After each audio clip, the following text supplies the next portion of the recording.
left for a touchdown. And again. They've sacked him. And again. Brandon Graham. Wow. Knifing in and flattening him. And again. Welcome to the NFL, Kenny Gainwell. This time, it's in Philly. Yeah. It's in Philly. Why don't you? I'm excited to get this home crowd behind us. As soon as I step in the building now, I feel the energy. Now they got another problem to deal with.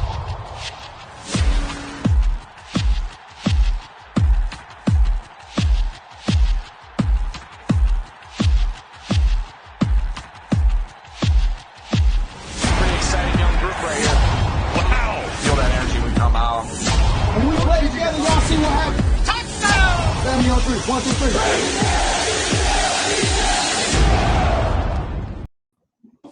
Yo, welcome to another episode of Catching the D with your boy D Gifted and JT.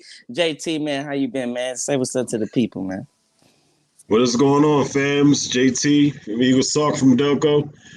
Glad to be back once again with my young buck, D Gifted 314. And we are ready to chat it up about the 0-7 Lions taking on our 2-5 Eagles. You know, me and D was just talking backstage. Mm-hmm. A win. A win. A win. This is a must-win game. Like, the coaches are under fire. You got JG giving up all-time high points. Nick Sirianni looking like he's lost and confused. You got people questioning Jalen Hurts and his ability. You know, we got so many questions going into week 8. I don't even know where to begin. Besides the defense, matter of fact, I'm gonna go ahead and start there. The defense, JG. Now, I don't understand what his plan is, but going into this game, we got a coach that's been hyped up, man. How you feel about JG so far this season, man? Everything we heard in the offseason, that how highly regarded he was, that, you know, a few teams wanted him as a defensive coordinator. Mm-hmm. You know, I think I understand, you know, what it is he's trying to run.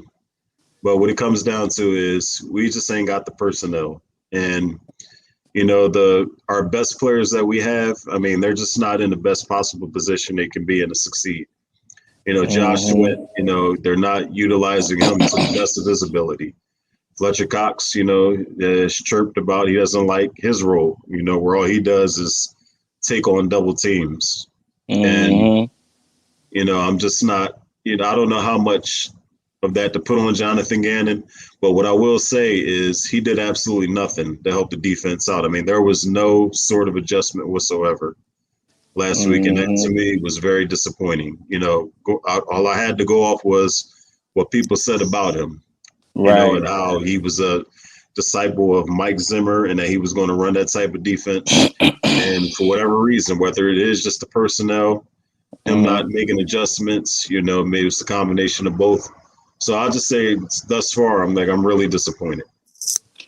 And, you know, going back to, you know, what we saw in the preseason, you know, we figured, okay, you know, this is going to work. I mean, I knew coming into the season that the linebackers were going to be the weak links on this team. And after the Atlanta game, I mean, it was all downhill. It fell and it fell fast. I know losing Brandon Graham would be a huge impact, but I didn't think it would be this big of an impact. So, you know, like I said, I'm going to say it again, just sum it up. Just very disappointed in what I've seen from Jonathan Gannon so far. Yeah, Jonathan Gannon definitely, if anybody, excuse me, if anybody's seat is hot, it's Jonathan Gannon. Right now, it seems like, you know, it's not like he's taking over a defense that didn't have talent. Jim Schwartz is a coordinator that was doing a whole lot with less. You know what I mean? Like, this is a guy that was coming in, you know, having a Pro Bowler like Fletcher Cox on the line. They was doing a whole bunch of things trying to elevate this defense and put them in position. And for him to come in and be as hyped up as he was, and to be coming out and stinking it up like this. I mean, the adjustments is not there, like you mentioned already. The adjustments is not there, and he hasn't shown anything as far as stopping the run. This is a problem that has been consistent since the preseason. Not once. Say, can you drop me? Let it come on. For sure. Damn, what the fuck was I saying? Yeah, he hasn't shown the ability to adjust. You know what I'm saying? This is a guy that's been consistently hyped up all off season. You know what I'm saying? But for real, I've been feeling like these guys have been somewhat biting their tongue a little bit. These guys like Fletcher Cox and Darius Slay, guys that now, mind you, Fletcher Cox is usually not even a talkative guy to the media as far as giving them anything to use with the clickbait. You know what I'm saying? Like giving them to use to cause any drama. But for him to voice his opinion like that more so than he ever has before, I feel like that says something. And Jonathan Gannon definitely didn't shut it down as if, Fletcher didn't know anything what he was talking about. He was open to, any type of suggestions that, he got. So to me, I feel like if players are showing signs of frustration, they have to show that they are listening and that they are adjusting. Because if players are coming out voicing their frustration, voicing their concerns about the roles that they've been put in, and they come out and they do the same exact thing that they've been putting out on the field, somebody is going to be in trouble. Listen, we talked about this every week. Every week we talk about this. We talk about these meetings that the owner has with the coach. When he has these meetings, somebody is getting evaluated. You see what I'm saying? Jonathan Gannon is going to be a guy that's have to be evaluated. I think it's been confirmed, or Nick Sirianni confirmed, that he don't look at the defensive tape. What? What you mean you don't look at the defensive tape? You need to be looking at the defensive tape. These guys has been giving up yards all season. Like I said, that dates back to the preseason. Since y'all been demonstrating y'all product, y'all been demonstrating, anybody can run on us. Go straight up the middle. Every preseason game, it was terrible. Me as a fan, hoping that it was just preseason. You love to throw that out there. It's just preseason.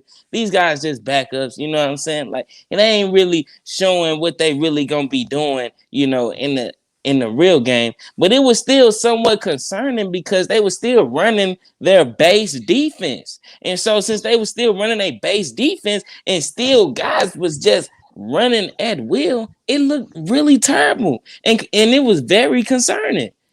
So yeah, man. Yeah, definitely. It's just I don't want to keep beating up on the linebackers, but it's just that bad. I mean, the tackling is just atrocious, and the defense, it just looks dumb. I mean, with Fletcher Cox and the defensive ends coming way up the field, and you should know that if the offensive lineman lets you go upfield, that is a screen out to the tight end or the running back. They just look like a dumb defense. Now, I don't think Jonathan Gannon is a dumb guy by any stretch of the imagination, but like, what is he going to do? I mean, as far as personnel, me and you, we talked about this before. His hands are tied as far as to what he can do, because what you see is what you get right now. There is no one we can sign right now to make things better. This is just it. And he's trying to mix and match these linebackers, trying different combinations. You notice what's his name? TJ Edwards is playing more on first and second down. And he's trying, to mix it up. But, if you don't have the dogs to do it, it's really just going to be all for naught. So unless he can get creative, which we haven't seen, so far, I don't know what's going to change for our defense. Yeah, I mean, I totally agree, but in some aspects, because he could have these guys playing a little tighter. He could have at least had these corners playing a little tighter, blitzing a little bit more. I mean, it's getting out of hand how everything is given up so easy and so consistently. Now, this is a team that we still cannot sleep on because, like I said before, they are coming in very highly motivated. They haven't won a game yet. I don't know nobody that has any type of care in the world for what they love to do would just go out there and want to lose every game. They gonna want to win. They still have a name that they repping on the back of their jersey. See what I'm saying? And also, it's Deuce Staley week. They're going to be let's win one for Deuce. I mean, they got some motivation coming in. They got motivation, exactly. Yes, I mean, that's a great point. They've been in just about every game they played this year. I mean, where they could have won, or they've invented ways to put themselves out of winning position. But that team is scrappy. I really like that head coach Dan Campbell. I think they're building something. The results aren't showing, but they are by no means a doormat. Yeah. And the Philadelphia Eagles are one of the worst teams in the NFL. We have to say it. And Detroit is saying, hey, listen, I mean, well, the Eagles aren't nobody. What makes them think just because we haven't won a game, we're going to let them come in here? Yeah, man. And beat up on us? No, you won't have to work for a win. We're going to hit you in the kneecaps, just like their coach said. We're going to break your kneecaps and all that crazy stuff he said at his press conference. So, this is a even matchup. I mean, in my opinion, I don't think the Eagles have any advantages, none whatsoever. I think it's even. And like I said, I'm hoping for a win. But man, it's going to be tough. Yeah, we haven't beaten Detroit since I believe the snowstorm game back in 2013. We haven't beaten them since, So we'll see. We'll see. Shout out Birdman 951, man. He down there in the chest. We got he say Jordan Howard finally gonna get some play. Hey man, that's 100, bro. That's 100. Jordan Howard's actually a guy that I was really high up on this whole offseason. You know what I'm saying? So it was surprising to me not to even see the guy dress up because he is a hard runner. He gonna find the hole and he ain't gonna play around with it and he gonna hit that mud. And on top of that, he is a great blocker for the pass. So I don't feel like it's really that much of a loss with Miles Sanders being out. It's unfortunate, but I do feel like Jordan Howard finally is going to get the opportunity because we do need to run the ball. This is a game that, like I said, Coach Nick Sirianni is going to have to have these guys playing right because, like you said, this Campbell over there, he got his guys in tune. These guys, they gonna fight. And you brought up another good point. Deuce Staley, he's a guy that naturally guys gravitate towards. Naturally, guys want to run hard for them. And Deuce Staley is a runner. We lack the ability to stop the run. You know what I mean? I think we are ranked 29th when it comes to yards per game allowed in the run. We allow 133 yards, you know what I'm saying, a game. If Deuce Staley over there with a running mindset, this guy is definitely going to take advantage. We cannot allow them to get ahead early. If they get ahead early, they're not going to have to worry about passing the ball. They're going to run it strictly down our throats. For a team like us to be ranked 29th, damn near last, we cannot afford to get down early. We can't. That's why I say this game can easily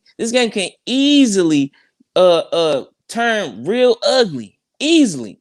If they get ahead, I'm telling you, bro, it can really get ugly, man. That's why I'm thinking too, like, we gonna have to take care of Jared Goff. You know what I mean? Early. What you think about him going into this game? Jared Goff, you watch him play, it makes you understand, why the Rams moved on from him. But Jared Goff, we saw it last year when he was with the Rams and he played us and how he picked us apart. He's still very much capable of playing like that. And, and you're right. You are dead on right, about this Lions team.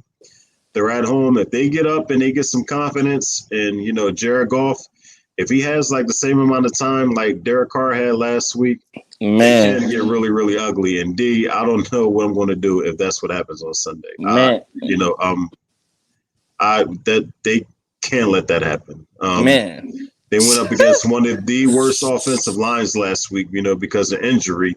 One of the worst rushing teams last week, and they just look like world beaters against our defense. Yeah. And, going back to Jared Goff, like I said, he is very capable of slinging that rock. I mean, he can be accurate. When he's on, he's on.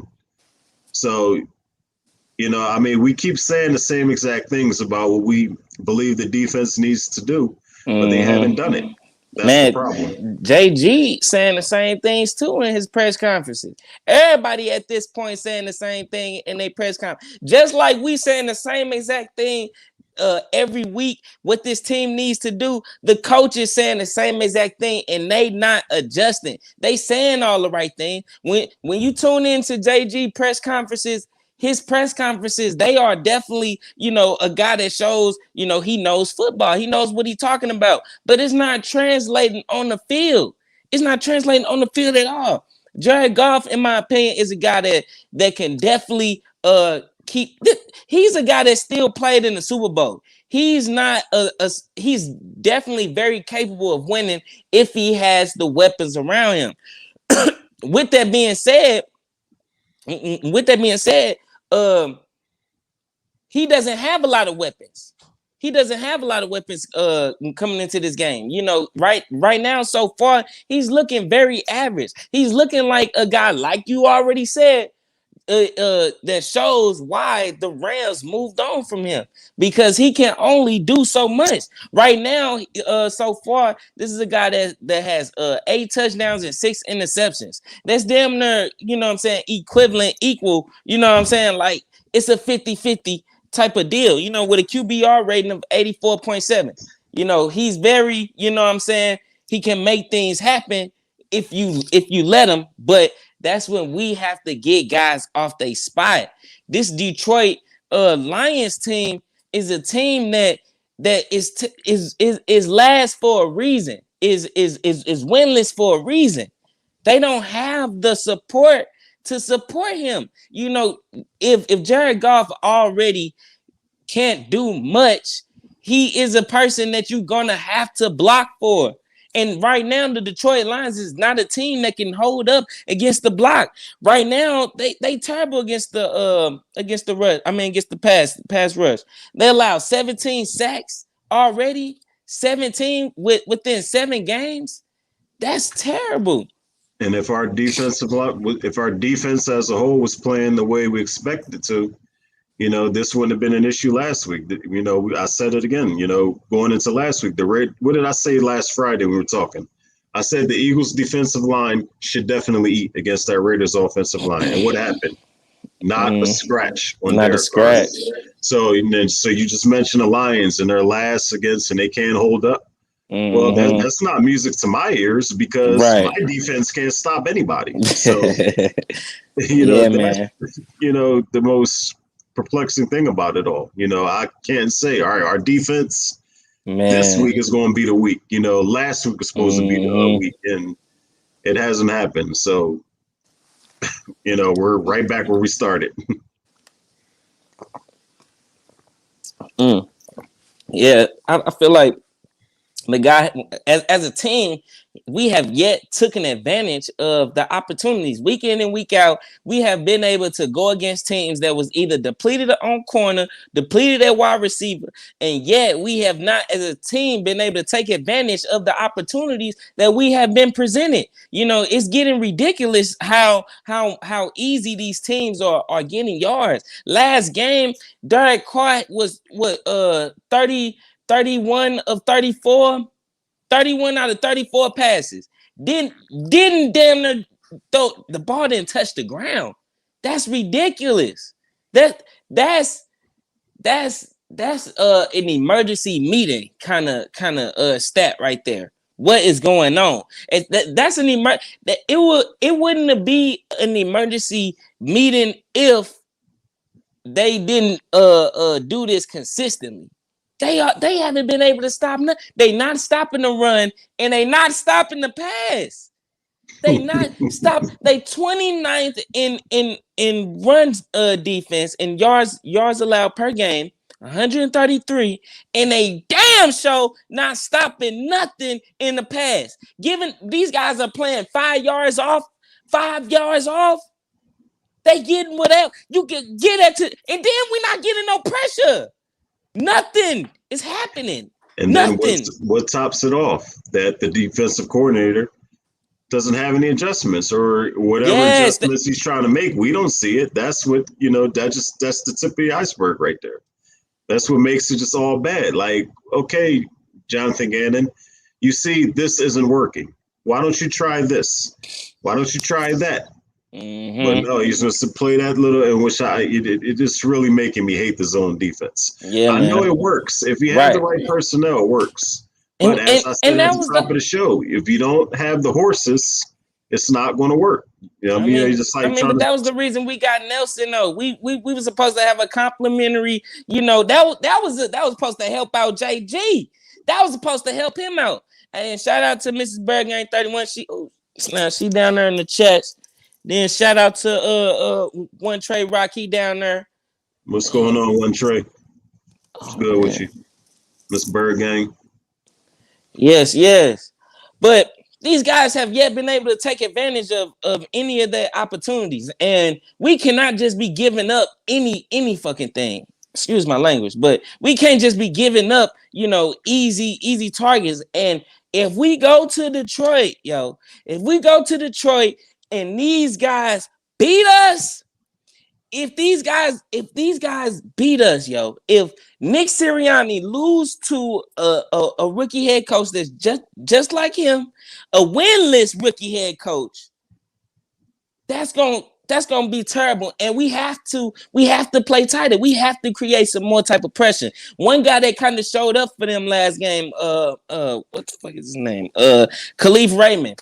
Khalif Raymond showed up for him, so we got to be on the lookout for him. I think six catches, 115 yards. Yeah. So we playing a guy that can show up and show out. They do got a competent tight end. What is his name? Hawkins or something like that. This guy. Who's their tight end? What? I had wrote his name down somewhere. What the fuck? But Khalif Raymond, no. Yeah, what is TJ Hawkinson? That's his name. Oh yeah, okay, yeah, that's right, yeah. TJ Hawkinson. Yeah. Yeah, I mean, it's just pressure. You keep saying it. Pressure. And we're getting nothing. And I just can't, believe it. Like I said, with the talent on that, defensive line, you see our best player, Javon Hargrave, well, he's going missing the last couple of games. Mm-hmm. It just seems to progressively get worse. And the coach hasn't shown, the defensive coordinator hasn't shown that he has the adjustments or the answers. So that's the issue that we're stuck on right now. It's like, Jonathan Gannon, well, what are you going to do? Because if I'm the Detroit Lions, I'm putting an extra tight end on the line. I'm going max percent, just like the Raiders did. Let's see if they can stop us from running the ball. And that's going to do nothing but help Jared Goff get into a rhythm. Like I said, when he's on, he's on.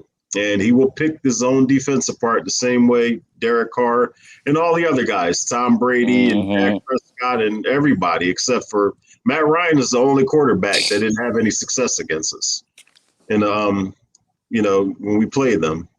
But they haven't stopped anything since the Atlanta game. They haven't stopped jack shit. I'm sorry, they haven't stopped crap, nothing. So this is, we've been on for what, 24 minutes? We can't get off of the defense because it is just so bad. And I'm just trying to think of something to Yeah, man. I mean, because rationalize it, but I can't because I can't think. I don't know what they're doing. Because at this point, I mean, we gotta be on the defense. I mean, they damn near last. I mean, the guy say, damn, what the fuck? I was looking at a stat about our pressure. But yeah, we need to get to Jared Goff straight up, simple. Because if this guy is sitting there in the pocket, being able to dice us up in that meeting after the game, it's gonna be a real short meeting because Howie Roseman just gonna be telling Coach Nick Sirianni, yeah, you might as well tell JG he can pack his bag because he gone. That's gonna be the meeting because, like I said, we not getting no type of pressure on anybody really. We only got 11. I don't think like any coaching changes are going to come during the season. You know, I think they're just going to let this play out the way it is. I highly doubt anyone gets fired, you know, because, okay, so if you get rid of Jonathan Gannon, who are you going to give the job to next?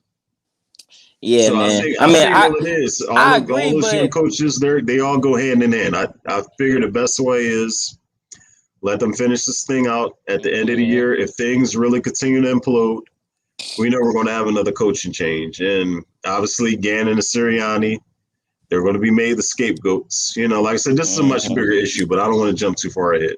Man, but I don't think the change is going to come during the season. Man, you know what? You're right. The change might not come in the middle of the season, but basically, Mud's gonna get the hint that Mud's getting fired because this the type of game that if you lose and not be able to stop a team that's 0-7 for a reason, that's just adding on. You know, like the media in Philadelphia is crazy, and look, I'm gonna be adding on to that craziness because I'm gonna be mad as a mug. JG is the type of person that was hyped up. He looked like a guy that's serious all the time and seems like he want to be the smartest guy in the room. But right now, the defense ain't getting no pressure. None whatsoever. Right now, we only got 11 sacks on the season. What that tell you? We ranked 25th in pressure. That's bottom. Sacks. That's all we have is 11 sacks for the year. That's bottom half. Games. That's bottom half in the league. So at this point, you know what I'm saying, we have to get to these guys, man. We have to put that pressure on Jared Goff. I feel like that's probably number one key to success in this game. We have to get to Jared Goff early because we do not want to give this team a chance to be up and not have a reason to pass and run it down our throats the whole entire game. Because like I mentioned earlier, we're ranked 29th in yards per game and giving up 133. We don't want to give them confidence and have them run, because once they have grasp of that confidence and they running it, do you not know how? Listen, they're gonna be running the ball trying to hold on to the lead. Do you not know how hard them boys gonna be running, trying to hold on to that one victory, their first victory? That's probably gonna be the most fearsome running you gonna ever see the Detroit Lions run. They not playing. Miss Bird Gang, look, all I got out of it was something about growing a flower out of the ground and watching it blossom. I don't know what to take out of that press conference. I don't know what to take out of it. You know, Nick Sirianni is the type of guy where, you know, mind you, I always give people the benefit of the doubt. I always give them the benefit of the doubt. You know what I'm saying? Like, I looked at Coach Nick Sirianni, and he give a lot of great stories, a lot of great metaphors. Come leading up this whole offseason, you know, I'm the type of fan, I like to listen to these guys, not necessarily what they saying, but just try to get a feel for who they is and their character and their energy and stuff like that. And honestly, I understood his point, but I don't think he be really thinking, or he just don't care. That's the only two different. Those are the only two options. Either he not thinking or he does not care. And I'm hoping he just don't care. I'm hoping he just don't care. He like forget it. Nick Sirianni, no matter what happens the rest of the year, like I won't be like over the top mad at him, regardless of how the rest of the season goes. You know, it is still very possible that someday you can be a successful head coach. Mm-hmm. It might just not be now. You know, like I said, maybe, you know, if this does blow up and he goes away, he can go somewhere else, you know, reestablish himself as a, you know, offensive coordinator, what have you. Mm-hmm. And then, you know, we'll be able to, you know, sort of cipher, was it just, you know, his coaching ability, or was it, man, we talk about this on every show, the meddling, the front office. And when I say meddling, it doesn't just mean, you know, having meetings, meddling with him as far as how they chose the players, who they elect to play on game days, you know, things of that nature. That's all meddling to me. And, you know, there was some interesting stuff that came out, well, just a conversation, you know, talking about how coaches, they talked about Carson Wentz and Doug Peterson this past week. You know, Carson, you know, has found his groove. He looks like he's all the way back. He couldn't wait to get down out of Philadelphia. Doug Peterson says, you know what? I don't care if y'all fire me. I'm getting tired of y'all telling me what to do and how to run my team. Doug went in there and gave him a list of coaches, you know, that he knew they wouldn't want, so they would fire him. And now we were worse off than we were last year. And I knew in the back of my mind, something told me, you know, you fire a coach, you know, who won your first Super Bowl only a few years after. That's going to leave some sort of bad karma. And it leads me to believe all the reports about how, you know, Jeffrey Lurie really wants to take more control of this team on every aspect. And Howie Roseman is right along, you know, for the ride. And I will say this, you know, and then I just want to say this real quick. I think this is something that they're in on together. So, like, for all of us hoping that, you know, Howie, you know, moves on, that he's not back here next year, he's going to be making the picks, those possible three first round. He's going to be the one picking the players. And he got us those picks. You damn right he going to pick them picks. But they're in this You together. think he worked for those picks just for somebody else to get them? Exactly. You know, the Howie Roseman isn't going anywhere. And I've defended Howie. I have. You know, I gave him the benefit of the doubt. You know, he's made some really good picks over the years, but just not a good enough job. You know, not enough Pro Bowl talent, you know, of homegrown talent, meaning that we drafted. Yo, the celebration that Muzz had when we picked Jalen Reagor instead of Jefferson, that should have told you. Then the whole situation where we picked Milton Williams, the reaction about that. You've been seeing people's reactions to his picks. These are people that are in their vicinity, the ones that helped them pick these picks. You seeing these guys actually show their frustration. You seeing their raw reaction. Exactly. These are people that actually work with the team, that know what they're doing, that look and evaluate all these other players. These are these same guys. So you say, what that tell you? What that tell you? They calling out Gannon. I think that was Fletcher Cox sort of dry snitching, so to speak, as to say, we're not the problem. You know, it's the coach. You know, even though he said, well, you know, it's not my job to call plays and do this and that, but that was really him kind of dry snitching that Jonathan Gannon is the problem with the defense. That's what I got out of Fletcher Cox calling out. I called him Rich Gannon, Jonathan Gannon. That's what I took out of that. He was kind of dry snitching that the defensive coordinator is the problem. Man, yeah, I definitely agree. He was definitely trying to make his point dryly. You know what I mean? Like he But I wouldn't say it was the first time though. I feel like he showed signs of frustration before, but this past loss, it was definitely a lot more obvious. You know what I'm saying? Like when matter of fact, we was talking about it before the game. Last week we was talking about before the game about how he seemed a little frustrated. Remember, I was like, he was telling the report one at a time, woo woo. But that just told me like he seemed a little frustrated with these questions. You know what I'm saying? He seeming like this kind of getting to him. But then you know what I'm saying, it came out. This loss gonna bring it out. Now let them lose this game. Let them lose this game. It's gonna be even more crazy. Yeah, but one more point on Howie Roseman.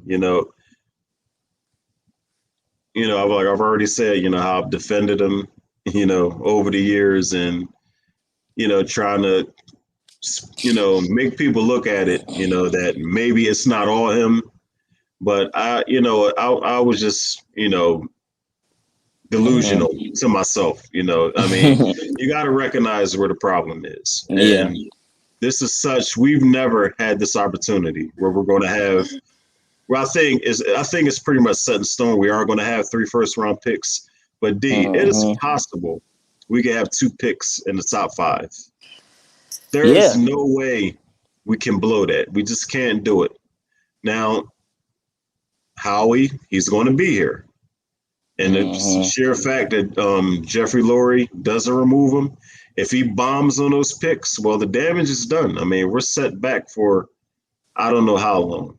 And, it's like we got to essentially brace ourselves because we're going to be ready to go get on the Walt Whitman Bridge and jump off, if he messes up this draft. I mean, will be the most important draft coming up in 2022 with this amount of capital. And, and also, now we got this talk about trading for a quarterback. Now, the Deshaun Watson thing, I think, is finally about to blow away for good. So now, okay, well, Russell Wilson, let's give 3 first-round picks. No. No. First of all, Russell's not coming here. You won't want to come here anyway. But no, you're not going to spend 3 first-round picks on a 33-year-old quarterback coming to a team that is nowhere near ready to win yet. I just wanted to throw that out there real quick. That's facts though. That would be even dumber, you know what I'm saying, than the situation that they in now, because I don't know if I really trust Howie Roseman. I don't know how good this draft really is. I don't know what this draft is going to be producing. I'm not trying to overhype nobody just because we at the top of the draft. That's where things can get confusing and tragic, because you pick guys and that's when the wrong picks start to be made. Because honestly, if we is picking that high, what quarterback? Because they gonna be looking at quarterbacks. You just know they is. And what scares me about that? This is the type of team, they will take a quarterback just to take one. And that can be a real huge mistake. Now listen, if you got 2 picks in the top 5, if you get down to around, say the Colts pick around 13, 14, 15, if you want to take one there, fine. But there's nobody in this draft that's worth the top 5 pick. Nobody. And I've been watching. Now, I don't watch it, but being as though I knew I was doing a YouTube channel, I've, watched more college football this year than I've ever had because, I have to know what I'm looking at. But there's no one in this draft that's worth a top 5 pick quarterback. There isn't. But don't put it past Roseman and them to try to build somebody up to be that. Yeah. Hey, that's 100. For sure, man. Hey, because I'm thinking too, like, okay, Nick Sirianni is still that guy right now that's head of the team. This is a guy that's if he lose to a team that's right now ranked 32nd in QB rating allowed, which is I think they give an average of 114 QBR rating. If he can't put these guys in position to score and get points consistently, do we really want him? Even if we do get a quarterback, do we trust him with the team? Do we trust him to put these guys in position? I honestly don't know if Nick Sirianni is a type of guy that can really get it done. You know what I'm saying? Like I say, he got a quarterback in Jalen Hurts that's definitely a lot more capable than what he's been allowing him to do. He hasn't been allowing Jalen Hurts to play in a traditional offense. He hasn't allowed the team to really run the ball like a traditional team. He hasn't put these guys in a position to win on a consistent basis, not one time. He hasn't shown the consistency not one time. And I'm going to repeat it like I always do in every video. He has not done nothing for the city of Philadelphia. He has not won a home game yet. Period. He ain't done nothing. He ain't been consistent enough to do anything. So this could be a one and done. It's hard to really evaluate Jalen Hurts just on the strength that he is being coached by a guy that probably should not even have a job. Make that make sense. How can we evaluate a guy really if he's being coached by a guy that probably shouldn't even have a job? Him or JG or you just summed it all up. Well, let me ask you this. Out of the two coaches, for the rest of the season, who do you have more confidence in to turn things around? Nick Sirianni with the offense or Jonathan Gannon with the defense? Yo, I feel like neither one of them. Neither one of them. Oh, wow. I don't got no faith in either one of them. I'm going to just be 100 because you can only create faith if you see some type of consistency. What consistency have we seen? We consistently seen the defense give up them little underneath yards. We consistently seen our defense give up high QBRs to quarterbacks consistently. We've seen Nick Sirianni still do screens after screen. The guy Jalen Hurts was under center for the first time. For the first time in week 7. Huh? What? Oh, man. So when it comes to evaluating these players, it's really getting difficult to evaluate him because, like I say, he's being coached by a guy that's, not the best. And that's obvious. He might talk a good game, and I swear to God, he talk hella good. He makes sense. You know what I'm saying? He sound like a guy that really, be on the chalkboard, drawing up, creating, freestyling plays. You know what I'm saying? Like he's straight just cold. But then you put him out there on the field, and all he got to show for it is screens. That's all he got to show for it. Pass it. Like he's the one calling the plays. I don't think he understand that. He's the one calling the plays. You're not just designing them. You're or coordinating the scheme or whatever. You're really calling these plays, dog. You know what I'm saying? That was supposed to be his specialty. He's not going to give up the play call, and he says, that he believes in what he's doing, which a lot of us don't. And we're 7 games in. If there was something, any new wrinkles, we would have seen something by now, and that's what I'm really disappointed about. So it's not like most people say that they were fooled by Nick Sirianni. I wasn't fooled by Nick Sirianni. I was excited because he was unknown, and I was excited and hopeful. So I wasn't fooled, but again, just disappointed that. There's nothing. I mean, not one single gadget play. No, this is he got a face screen over I thought these younger coaches were supposed to be so creative these days. Man, you hear me? Why can't we find one like that? Yo, we flunked. We flunked out. It looks like it. It sure looks like it through 7 games. Yo, it seemed like we tried to be real smart. And we ended up with a straight dummy because all he do is like fake this way and then he want to, throw it that way. That's the only type of trickery that he got in his playbook. Very rarely is he having these guys coming across the middle plays, boom, giving Jalen Hurts, an opportunity. You know what I'm saying? Now, Jalen Hurts, he has to be accurate because sometimes on these RPOs, he's missing or not throwing it to these guys in stride. That's when it's frustrating to me. And he had a couple last week. You know, the one to Devontae Smith. I mean, even though he probably should have caught it, throwing low to his feet. You know, he's throwing behind guys.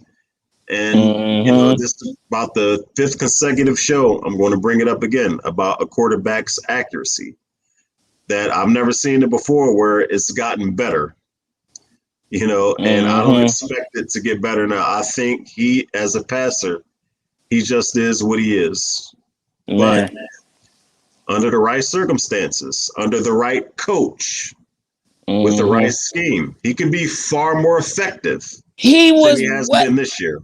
That's what I do believe. I'm gonna repeat it over and over and over again. Jalen Hurts' best performance to me, watching him play, is still that game last year when he was under Doug Peterson and they was going against the Arizona Cardinals, and he looked like a great quarterback. That showed me that if he's under the right person, Jalen Hurts can actually diamond up. When they was talking, he brought up a good point. He said talking about he gonna put the players in the best position to succeed. That was Cap. That was Cap. When I literally thought about him coaching our team after seeing a performance like Jalen Hurts did in Arizona, I'm picturing like, wow, we're gonna be seeing more of that.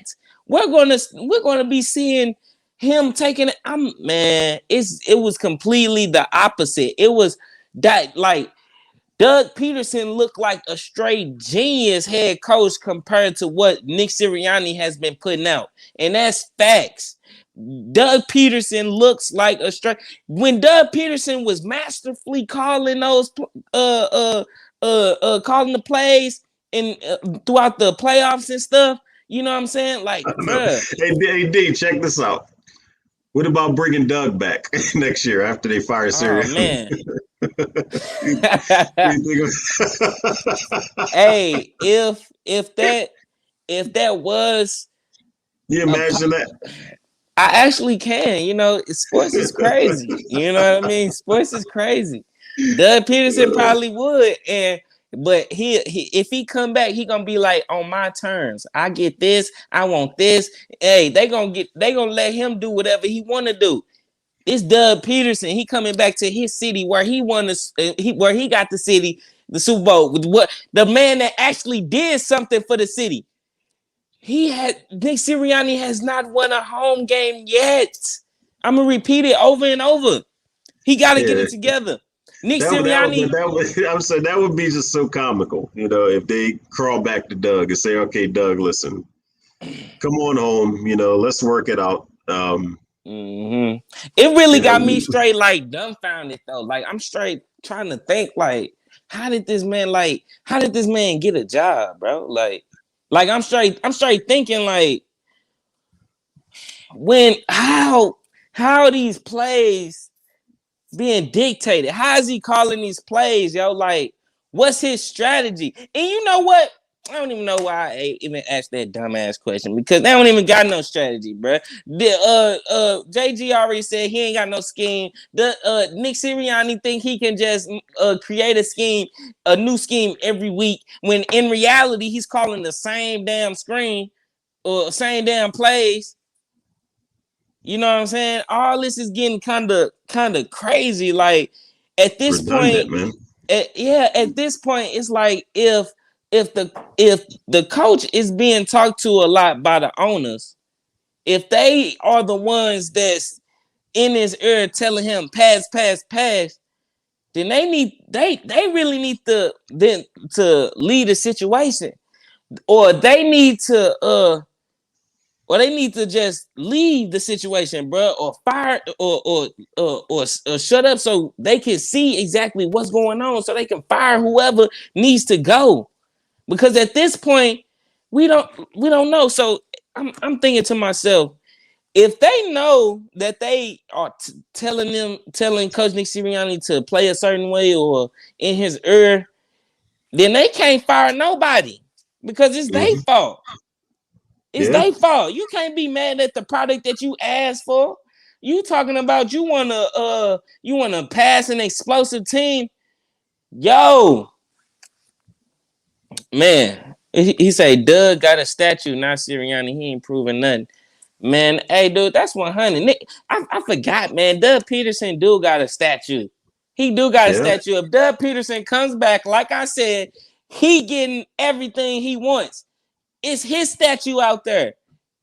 Like, bro, but you did bring up a great point about Jalen Hurts and his accuracy and stuff. Like, Jalen Hurts gonna have to be more accurate. You know, I can't excuse him from his accuracy. You know what I mean? Because when the opportunities do come, it's frustrating to watch him just evaporate on 3rd and 3 because he want to overthrow Dallas Goedert or something. And now we got to punt the ball. A simple 3rd and 3. You have to hit. You have to hit.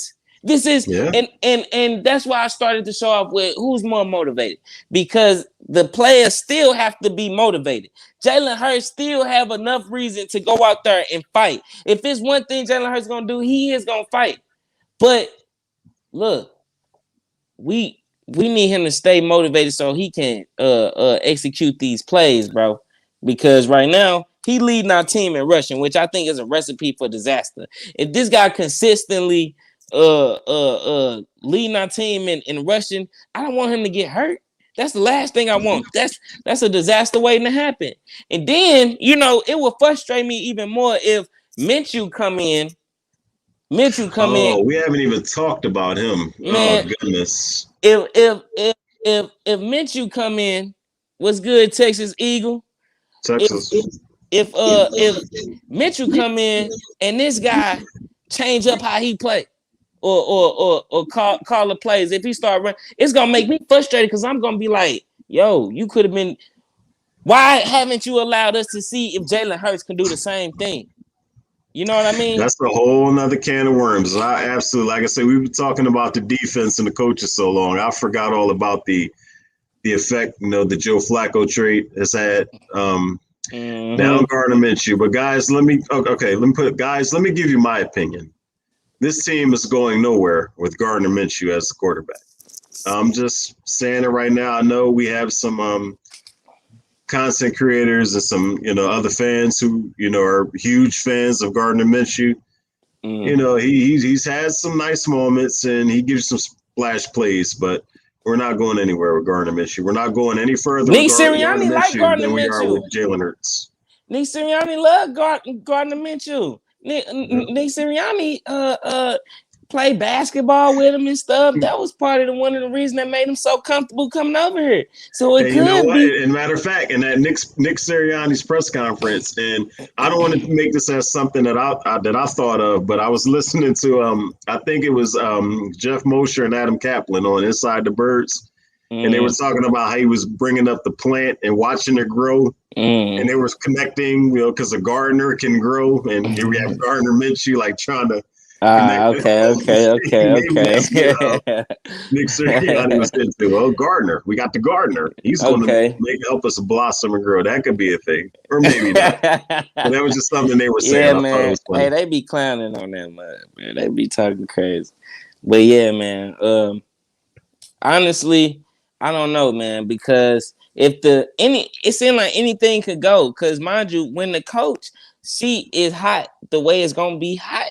When if we lose, anything can happen. That's when you wake up in the morning and you got breaking news on your ESPN. You don't know who getting moved, who getting fired, what. You don't know. So honestly, I think we have to show more consistency running the ball. I think Howard is going to be playing more in this game, so hopefully he's activated and he's showing why. Man, I be feeling bad for John Howard because he run good, bro. Like, I don't be understanding why he don't be having more time. When he play for us, I don't know about when he play for other people, but when he play for us, he run hard. I love when he in the game. Well, he hasn't ran anywhere this year, and you know he shouldn't feel bad because neither have our other running backs ran anywhere this year. Exactly. Because you know what? That's so facts. That's facts. That's facts, man. Now that you say it like that, But last game we rushed the ball more times than we have had done all season. We ran 30 plus times last game. So that was real nice to see. Hopefully, I keep on hoping that Coach Nick Sirianni see shit. I'd be like, hopefully he see. Hopefully, man, look, I can't even say this guy is gonna see it and do anything about it, because then last game he had 10 days to prepare for the last game against the Raiders. Didn't he have extra time to prepare for that game? And that's what he put out. What makes me think he had extra time, and that's the product that he put out on the field. How much time do he need? And that's what lets me know he might not be ready to be a coach, because he can't even. If it's one thing about Andy Reid, if it's one thing about Andy Reid, when Andy Reid get time after a bye week, he gonna win. Andy was a master coming off the bye week. But that shows greatness. You know what I mean? That shows somebody, hey, give me the time to prep and prepare like a coach, and I'm gonna make it do what it do. I'm gonna have these guys at least put in position to be competent, to be competitive. These guys are given the extra time. He talking about, man, as soon as we touched base, man, we had a meeting at my house. We ate pizza. We looked at tape all night, and looked at what? What y'all see? Y'all did what? He talking about, yeah, man, guys just stayed over, man. Like, y'all putting in work. Y'all not coming up with nothing. What y'all thinking about? Well, it's like I said, man, we know that, these coaches are at the helm of our favorite football team. But, let me just reiterate again, first-time head coaches, Jonathan Gannon, was a hot name, for defensive coordinator. Nick Sirianni was not a hot name. To my knowledge, no one else interviewed Nick Sirianni for the head coaching job. The Eagles, being as though they've struck gold a few times by doing these out-of-the-box hire, like Andy Reid. Andy Reid was a quarterback's coach, that nobody really knew anything about. Chip Kelly, while it ended badly, did have some sort of success, when he came. Doug Peterson won us our Super Bowl. So this could have been a thing where they may have decided that they wanted to get a little cute with this hire. And again, I don't blame Nick Sirianni, it's not like he's been a head coach and he's come here and now he's playing like this. So I don't really blame him for everything that's going on. Yes, it's his responsibility to, get this team ready to play on Sundays. So you saying basically he just ain't ready? God, he made that might just be the case that he's just not ready. I mean, it's just that, and there's nothing wrong with that. Yeah. I mean, listen, if someone offers you a head coaching job, you're going to take it, because you don't know when the chance will ever come again. So, like I said, I don't like to, be too hard on them or beat up on them. But, there's just life, man. This is the situation he found himself in. And, one day he could come back and we'll know. Long as he know we frustrated, which he probably already do, because he seemed to always be in tune to what how Philly fans is and how we are and everything. So hopefully he recognized the frustration, but hopefully that means he actually adjusts, and do something, because we going into the middle of the season already. The season is fine. The season is flying by. You know what I mean? So how much time does he need to adjust? I don't know. These guys seem like they looking at the tape and they coming out and doing the same exact thing. Like, I would never forget the Panthers game. Even though we won that game, we started off throwing screens to the left, screens to the right, screen. Like, bad things happen on screen. I mean, Miles Sanders got hurt trying to throw that ugly looking screen, and boy, I mean, we're just screened out right now. I mean, throw the ball downfield. I mean, not throw it downfield just to throw it, but I mean, do you not have any kind of imaginations? We don't work the middle of the field. You know, we have Dallas Goedert, you know, one of the best tight ends in the league. Why don't we work the middle of the field? Yeah, we don't. We don't. Guys just the middle probably just be wide open. You know what I mean? Like guys already know what the opposing team already know. You know, we ain't gonna go there. So, you know, they neglect that part of the field. You know what I'm saying? But hopefully guys realize how hot they see this, because if we lose against the Detroit Lions, we're gonna be in trouble. What's your score prediction for this game, man? You know what? They've got me in a position to where, you know, I don't even want to do a score prediction. I mean, can I predict we get a win? Yeah. I don't know how it's going to come, how it's going to happen, but I predict we'll get a win. Man. And what I would say is this: if we don't get a win, it would all depend on how we lose. If we lose this game because our offense has been performing the way it has, and the defense, so I'm just going to blow my top. I mean, I might let a couple curse words fly the next time we're on it. But if we're playing, you know, if we show signs of life and, you know, maybe, you know, things happen, you know, maybe we miss a kick at the end or some crazy stuff happens, but we show signs of life, I'm not good with the loss, but I'll be somewhat more encouraged. But if we look the same as we've been looking and we come out flat in this game and get, you know, just ran over, you know, on defense, and the offense doesn't do anything to help the cause, then I'm just going to totally lose it. So, like I said, I'm predicting that we'll get a win. That's my prediction, that we'll get a win. Man, sure. I guess I'm pretty much predicting the same thing, man. I'm predicting the W just on the strength that I can't really see us falling to the Lions unless it's just straight, you know, just trash. Coaches not coaching, not putting these guys in position. And like I say, it's gonna be some fire, some flames people gonna have to put out.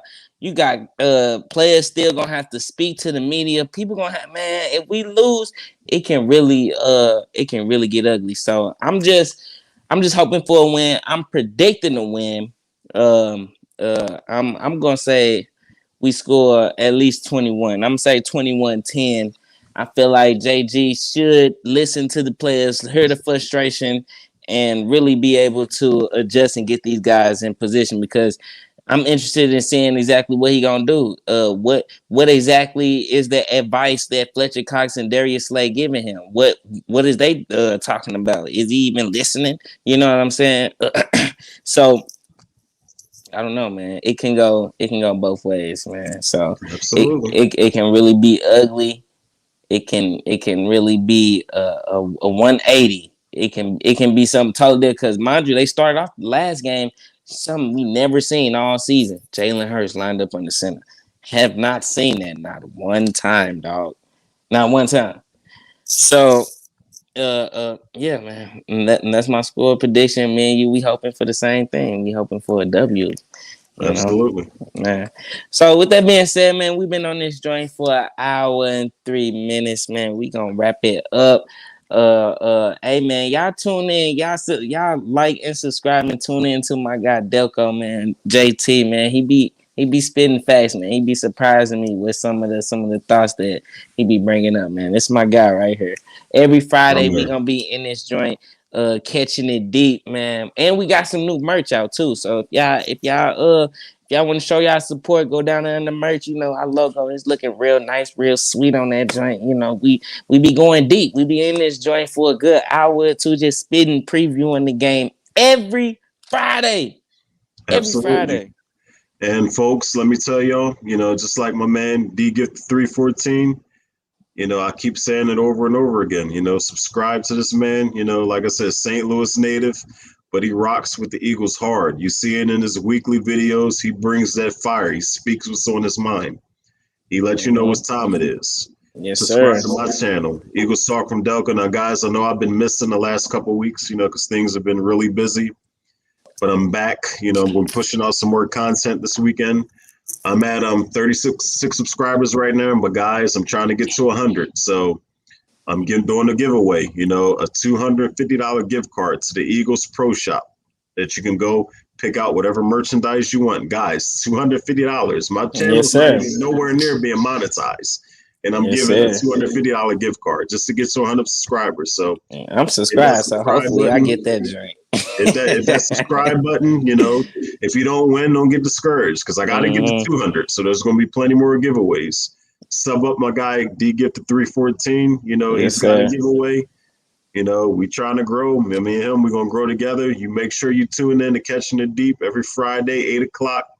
Also, please subscribe to the Bird Gang Nation Sports Media Network, the fastest rising network on YouTube. All your favorite Eagles content creators on one channel. Yes, sir. Guys, don't miss out. Come join the party, man.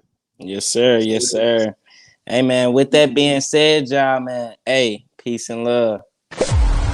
When the cage opens up, our teeth are snarling, we're drooling, we're ready, and we're hungry and ready to hunt again. Devontae Smith for a touchdown. And again. They've sacked him. And again. Brandon Graham. Wow. Knifing in and flattening him. And again. Welcome to the NFL, Kenny Gainwell. This time, it's in Philly. Yeah. It's in Philly. Round two. I'm excited to get this home crowd behind us. As soon as I step in the building, I feel the energy. Now they got another problem to deal with.